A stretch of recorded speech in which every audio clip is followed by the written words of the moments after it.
Assalamualaikum warahmatullahi wabarakatuh.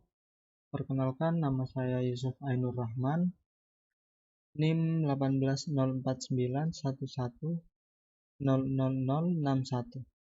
Di sini saya akan menjelaskan sedikit tentang forward neural network.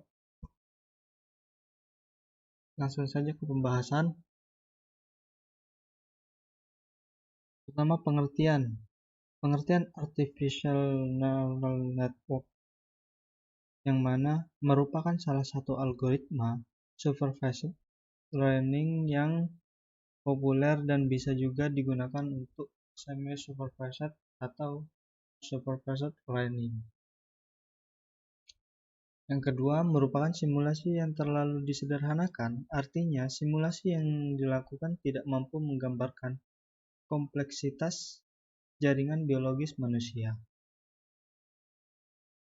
Yang ketiga, artificial neural network, selanjutnya disingkat dengan ANN, menghasilkan model yang sulit dibaca dan dimengerti oleh manusia karena memiliki banyak layar, kecuali single perceptron, dan sifat non-linear, merujuk pada fungsi aktivasi.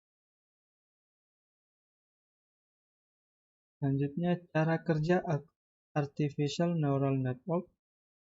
Yang pertama, cara kerja neural network dapat dianalogikan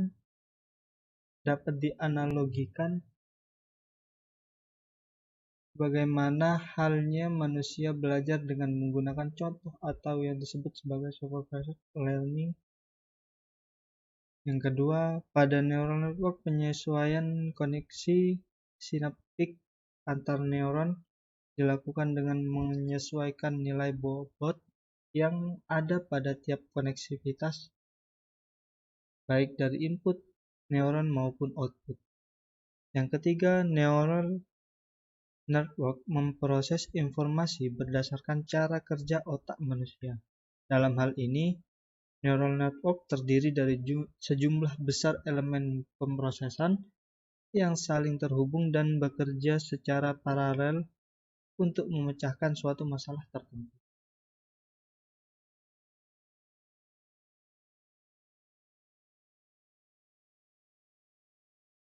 Neural network terbagi menjadi dua, yakni single perceptron dan multi-layer perceptron. Kita bahas terlebih dahulu single perceptron.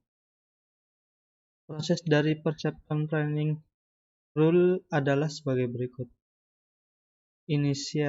Inisiasi nilai synapse wake bisa random ataupun dengan aturan tertentu. Lewatkan input pada neuron, kemudian akan mendapatkan nilai output yang disebut feed forward. Yang ketiga, nilai output atau actual output tersebut dibandingkan dengan desired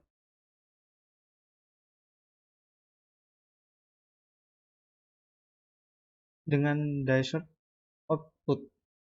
Yang keempat, apabila nilai output sesuai dengan desired output, tidak perlu mengubah apa-apa.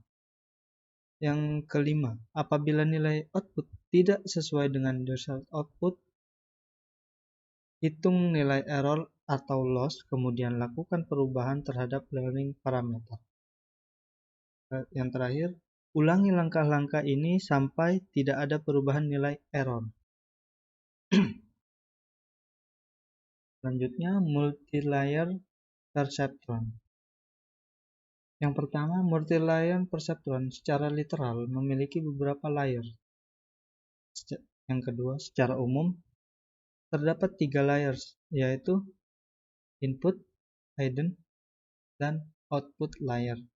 Input layer menerima input tanpa melakukan operasi apapun. Kemudian, nilai input tanpa dilewatkan ke fungsi aktivasi diberikan ke hidden units. Pada hidden unit, input diproses dan dilakukan perhitungan hasil fungsi aktivasi untuk tiap-tiap neuron.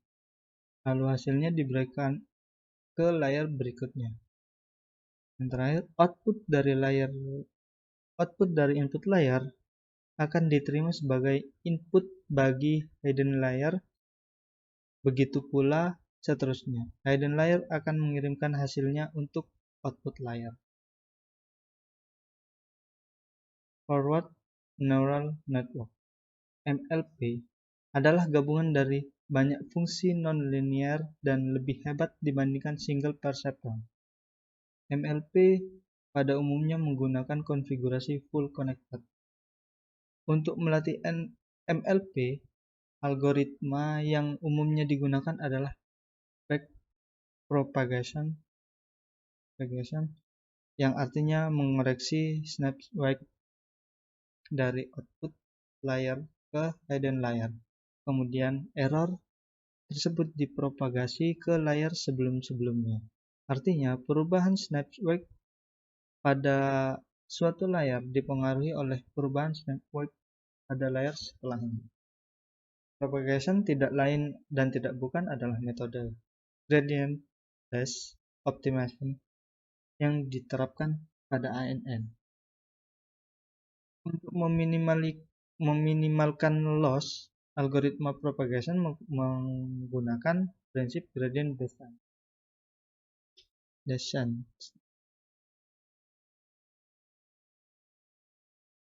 Selanjutnya, binary classification, yang mana salah satu strategi untuk binary classification adalah dengan menyediakan salah satu output unit di jaringan.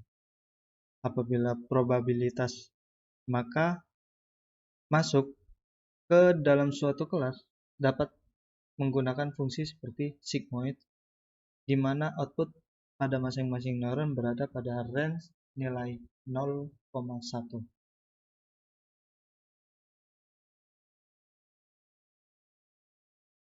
Selanjutnya, multi-class classification. Multi-layer perceptron dapat memiliki lebih dari satu output unit. Output ANN dilewatkan pada fungsi softmax yang melambangkan probabilitas class X-min.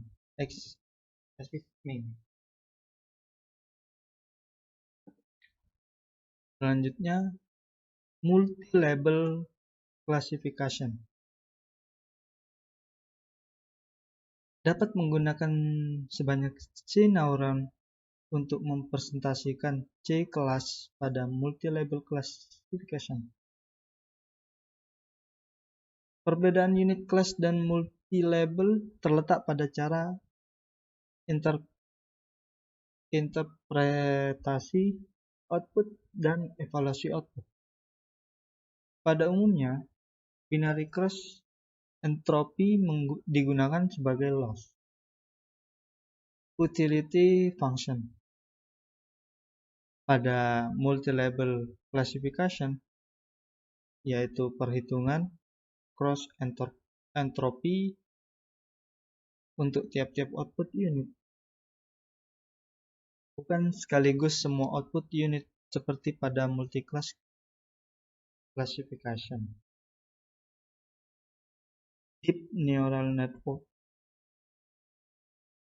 Deep Neural Network atau biasa disebut DNN adalah Artificial Neural Network yang memiliki banyak layar. Pada umumnya, Deep Neural Network memiliki lebih dari 3 layar. Input layer, N, 2 hidden layer, output. Dengan kata lain ada MLP dengan nilai lebih banyak layar.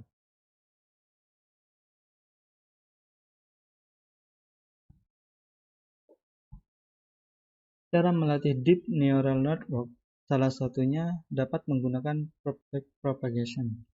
Deep network terdiri dari banyak layar dan snapshot. Karenanya estimasi parameter susah dilakukan.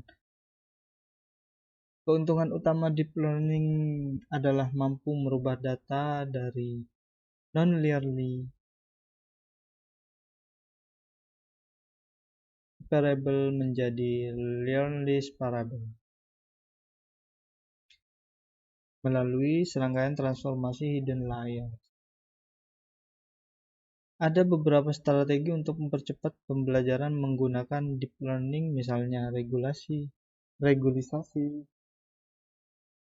success learning, dan penggunaan autoencoder. Untuk contoh studi kasus, di sini contoh studi kasus yang menerapkan neural network adalah sistem pendeteksian dini krisis keuangan Indonesia dengan pendekatan model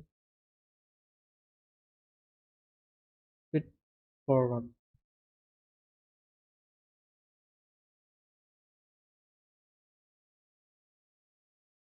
Ya, mungkin cukup sekian presentasi dari saya. Kurang lebihnya mohon maaf. Bila taufiq wal hidayah. Assalamualaikum warahmatullahi wabarakatuh.